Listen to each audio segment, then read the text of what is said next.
SA ન્યૂઝમાં આપનું સ્વાગત છે। સુરતના લિંબાયત વિસ્તારમાં રહેતા લોકોની સમસ્યાઓ અંગે લિંબાયત કોંગ્રેસ દ્વારા ડેપ્યુટી કમિશનર અને કાર્યપાલક ઇજનેર આવેદનપત્ર આપવામાં આવ્યું હતું, જેમાં સુરત શહેર પ્રમુખ સહિત વોર્ડના આગેવાનોએ હાજરી આપી હતી।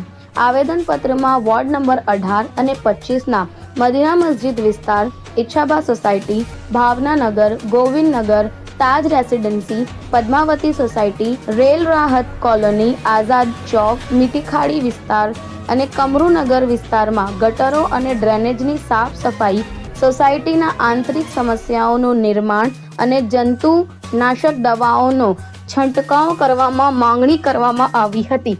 આવેદનપત્રમાં જણાવવામાં આવ્યું હતું કે જો તાત્કાલિક ધોરણે આ કામગીરી કરવામાં નહીં આવે તો સાઉથ ઈસ્ટ ઝોન લિંબાયત ખાતે આંદોલન અને ધરણા પ્રદર્શન કરવામાં આવશે। Bureau report, SA news, Surat.